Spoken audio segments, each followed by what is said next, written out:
शांति। आपका प्रश्न है, एक बीके वीडियो से संबंधित ये प्रश्न पूछा था और वीडियो भी भेज रहा हूँ। मैंने एक बीके वीडियो में देखा जहाँ यह उल्लेख किया था कि सतयुग लगभग पत्थर की आयु जैसा है, शरीर चेतना नहीं थी, इसीलिए लोगों ने पत्ते पहने, कोई बाथरूम नहीं था, केवल ताजे झरने हैं और उन्होंने हथियारों को खोदकर अपनी प्रतिमा का उपयोग किया। क्या यह प्रासंगिक और सत्य है? उत्तर है, आपने जो वीडियो हमें भेजा, हमने सुना, जो आप कह रहे हो वही उसमें बताया है। वो वीडियो कम्प्लीटली रॉन्ग है। बाबा ने कभी भी, माना परमात्मा ने कभी ऐसा नहीं कहा कि ऐसी दुनिया होती है वहाँ। सतयुग माना स्वर्ग, इसकी तो महिमा शास्त्रों में भी है कि वहाँ सोने के महल होंगे और डायमंड की सजावट होगी, लाइट नहीं होगी लेकिन डायमंड से लाइट चलेगी। ये सब बातें बहुत अच्छी रीति बाबा ने, माना परमात्मा ने समझाया है। जो चीज़ स्वर्ग में है वो चीज़ यहाँ कहीं नहीं है। कितने भी पैसे वाले हैं लेकिन उन जैसी चीज़ यहाँ नहीं है। तो ये सब बातें, पहले तो ऐसी बातें सुनो ही नहीं। मैंने बहुत बार आपको कहा, इसमें टाइम वेस्ट कर होता है। खुद का तो लोग करते हैं लेकिन दूसरों का भी करते हैं, ये तो बहुत बड़ा बोझ चढ़ता है। तो उसमें जो बताया कि 16,000 से 16,000 आत्माएं शुरू करेगी और फिर धीरे धीरे 9 लाख होगी और फिर 2 करोड़ त्रेता में होगी, और ऐसा है ही नहीं। तो ये सब बातें रॉन्ग है। वहाँ सोने के महल है। बाबा कितनी बार कहा कि राजा के घर दासियाँ होगी, उसको भी सब चीज़ें प्राप्त होगी, लेकिन वो दासी है, अधिकार से प्राप्त नहीं होती उनको। राजा के घर दासी बनना वो भी अलग चीज़ है, और कोई नौकर के घर दासी बनना, बाबा ने कितनी बार समझाया कि ये अलग अलग तरह के दासी पद भी अलग है। तो ये, और दूसरा, ये ट्रांस में कोई और बातें नहीं होती है। अभी तक जो जो आत्माएं ट्रांस में जा रही है उसने भी कभी ऐसा नहीं कहा। वो लोग ने तो महल की बात की, और एक बुक भी इंग्लिश में निकली है, उसमें बताया है कि स्वर्ग कैसा होगा, ऐसा कुछ टाइटल है। मैंने बहुत साल पहले पढ़ा था, आप आबू में चेक कर सकते हो। उसमें भी बहुत अच्छी रीति समझाया। वहाँ पढ़ना भी होगा, खेलकूद भी होगी, 56 भोग होंगे। तो कहाँ होंगे? क्या जंगल में 56 भोग होंगे? नहीं, रोज 56 भोग होंगे। खाना नहीं पकाने का अर्थ यह है कि राजाए या बड़े घर वाले खाना नहीं पकाएंगे, और वहाँ संकल्प शक्ति बहुत पावरफुल है और सब कुछ संकल्प से चलता है, इसीलिए उसका रिहर्सल अभी करा रहे। तो ये कोई बात नहीं है। वहाँ सतयुग पहले 9 लाख आत्माएं आएगी, वो पहला जन्म वाली आत्माएं हैं। फिर उनके 2-2 बच्चे होते जाएंगे, और पहला जन्म कृष्ण का ही होगा। उसके आधार से, उसकी एनर्जी से सारे विश्व की एनर्जी बदल जाएगी और दूसरी देवताओं की आत्माएं जन्म लेगी, और धीरे धीरे 2-2 बच्चे करके करके सतयुग के अंत में सिर्फ 2 करोड़ होंगे 8 जन्म के बाद। और ये जो 2 करोड़ भी है वो कोई छोटी मोटी आत्माएं नहीं है, वो सब पुरुषार्थ करेगी पहले जन्म में आने के लिए, वही आत्माएं होगी। इसीलिए वो भी बहुत, भले पहले जन्म जैसा सुख नहीं है, पहले जन्म वाली आत्माएं कुलदेवियां हैं, लेकिन ये जो भी बाद में आने वाली है वो भी तो 2 करोड़ वो भी देवियां है। इसीलिए 33 करोड़ आत्माओं देवताओं के गायन है। क्या पत्थरों का गायन है? क्या ऐसी आत्माओं का गायन है? क्या हम नंगे पीपल की पूजा कर रहे हैं मंदिरों में? नहीं, देवी देवताओं की आत्मा। तो क्या त्रेता में उसका सत्युग शुरू होगा? नहीं, ये सब बकवास है। इसीलिए ये बातों में नहीं जाओ। दूसरा मैं ये भी कहना चाहूंगी कि बाबा ने इस स्वर्ग के बारे में बहुत अच्छी रीति बहुत बार समझाया है। जब आत्मा में शक्ति है, गुण है, तो उसका भाग्य ऑटोमेटिक श्रेष्ठ है, उसको हर चीज प्राप्त है। यहाँ तक कि वो आत्माएं, जो भी आत्मा परमधाम से पहली बार आती है, चाहे वो कलयुग में भी आए तो भी उसको संपूर्ण सुख है। तो पहले जन्म वाली आत्माओं को दुख कैसे हो सकता? कैसे टॉयलेट बाथरूम बाहर जाना पड़ेगा?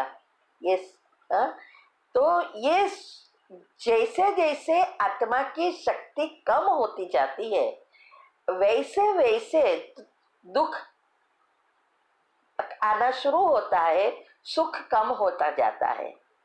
तो 16 कला संपूर्ण, अभी देखो 9 लाख आत्मा भी नंबर 1 में मैंने पहले जन्म में आई, फिर भी हर एक आत्मा संपूर्ण होते हुए भी उसके परसेंटेज अलग अलग है। तो ये सब आपको, ये सब राजेज अगर समझना है तो आप YouTube पर हमारी वीडियो सुनो। कितने मंथन करके हमने सब राज निकाले हैं। ये बाबा ने बहुत अच्छी हमें सेवा कराई है। बाकी हमें तो ये बात ही पता नहीं थी। और पुरुषार्थ में लगो, अभी समय नहीं है।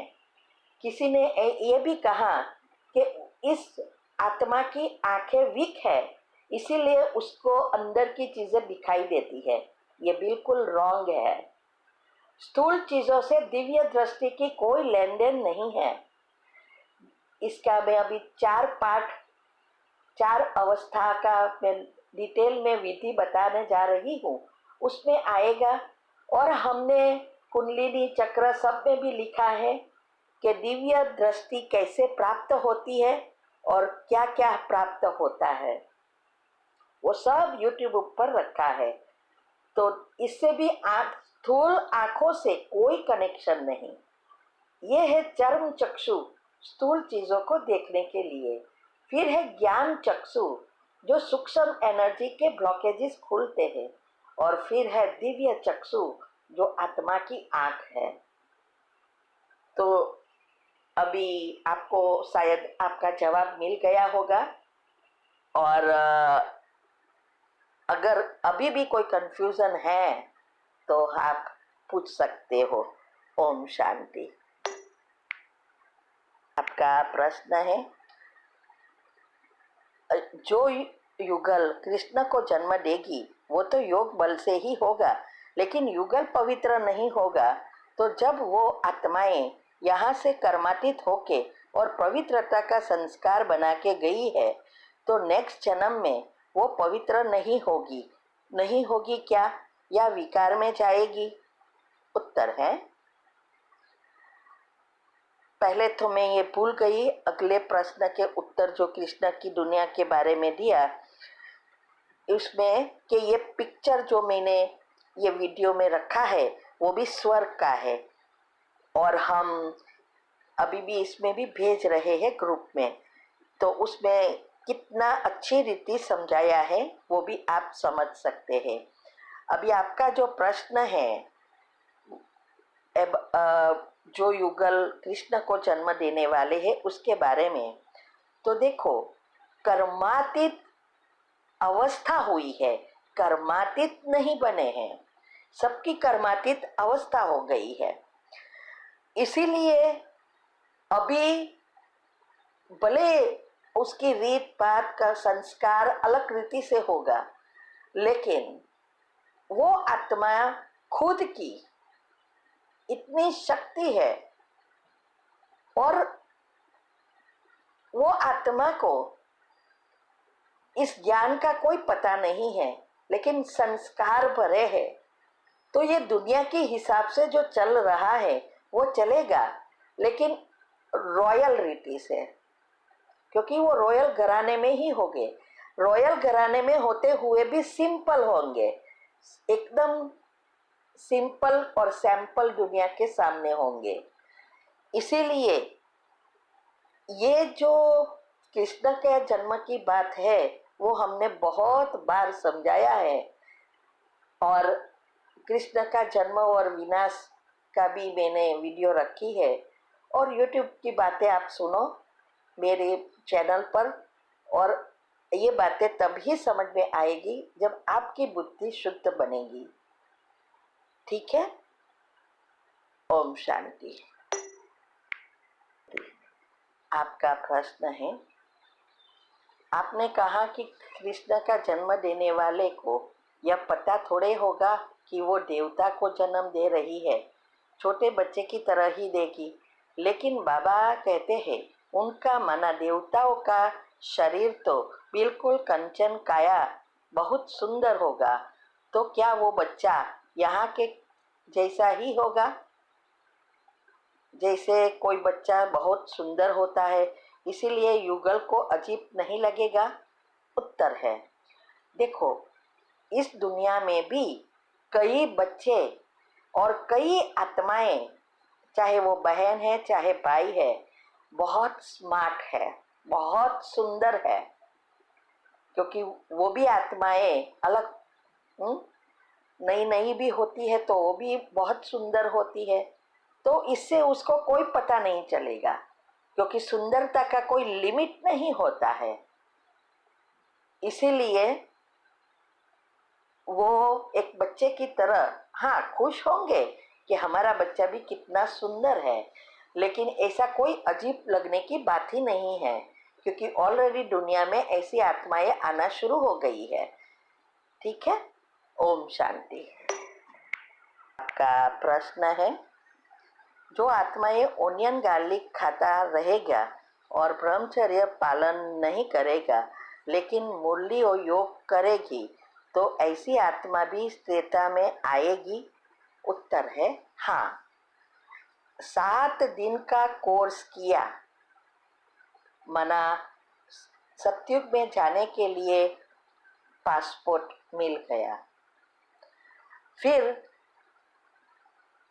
आगे बढ़ने के लिए अच्छी जॉब वगैरह चाहिए, मना सतयुग के पहले जन्म में आने के लिए फिर पुरुषार्थ शुरू करेंगे। तो देखो 33 करोड़ आत्माएं, कितनी आत्माएं कोर्स करके चली गई, कितनी आत्माएं थोड़ा थोड़ा सुनकर चली गई। तो वो सब 7 दिन का कोर्स किया, तो त्रेता की अंत की आत्मा तो वो तो चली गई, तो वो तो कुछ नहीं कर रही है, फिर भी वो 33 करोड़ में गिनी जाती है। लास्ट जन्म त्रेता का लास्ट और द्वापर का पहला होने वाला। इसीलिए अगर कोई योग मुरली वगैरह करता है तो वो थोड़ा थोड़ा तो आगे जाएगा ना, तो इससे कहाँ ना कहाँ आएगा। हाँ, पद नहीं होगा, पद दासी वगैरह का, क्योंकि 9 लाख प्रकार का पद है, तो कहाँ ना कहाँ आ तो जाएंगे ही, क्योंकि ज्ञान लिया है। इसीलिए हम हमेशा कहते हैं आपको, आपसे जितना हो सके इतना करो, लेकिन बाबा को छोड़ना नहीं है। परमात्मा को पहचाना है तो उसको छोड़कर अपने नसीब पर, भाग्य पर लकीर नहीं लगा देनी है। ठीक है, ओम शांति। आपका प्रश्न है, ऑनियन एंड गार्लिक क्यों नहीं खाना चाहिए? क्या उससे योग में और बाबा के साथ के अनुभव में फर्क आता है? उत्तर है जरूर आता है, क्योंकि ये ओनियन और गार्लिक में ऐसा केमिकल्स है जिससे हमारे सभी इंद्रियां को उत्तेजित करती है और इस इंद्रिया को हमें तो शांत करना है। जितनी इंद्रियां शांत होगी उतनी हमारे विकारों पर विजय प्राप्त होगी और नए पुण्य कर्म बनेंगे। लेकिन जितना उत्तेजित होगी उतनी हमारे विकार बढ़ेंगे और विकारों से और ही पाप कर्म बढ़ेंगे। इसीलिए ये ओनियन गार्लिक नहीं खाना चाहिए। इसीलिए सब धर्म में बताया है, भक्ति में भी कहा है, लेकिन कोई पालन नहीं करते ना करवाते, क्योंकि वो लोग को तो मंदिर में भक्त जाए यही चाहिए। लेकिन यहाँ परमात्मा कराते हैं क्योंकि उनको चाहिए कि सब मेरे बच्चे पहले जन्म के श्रेष्ठ श्रेष्ठ बने, इसीलिए वो करवाते हैं। तो उसके लिए हमने YouTube पर भी डिटेल में रखा है, आप वो सुन सकते हैं हमारी चैनल पर। और दूसरा आपने कहा कि योग और अनुभव, बाबा के साथ के अनुभव में फर्क आता है। जरूर आता है, क्योंकि योग तब अच्छा लगेगा जब हमारी इंद्रियां शांत होगी, हमारी ऊर्जा ऊर्ध्व गति होगी, ऊपर की तरफ बहेगी, तब हमारी आत्मा में शक्ति भी बढ़ेगी, आत्मा क्लीन होती जाएगी। तो बाबा के साथ का अनुभव भी उनको ही होगा, क्योंकि ये सब बातें बहुत गुह्य रीति से समझना है।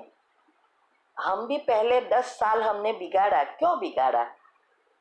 हम आगे ही नहीं बढ़े, और जब समझ में आया तब हमें थोड़ा टाइम तो पछतावा भी हुआ कि हमने क्यों समझा नहीं, लेकिन हमने प्रयत्न ही नहीं किया था। अभी दिव्य बुद्धि हो जाने के कारण ये सब बातें इमीडिएटली समझ में आ रही है, सब राज बाहर आ रहे हैं।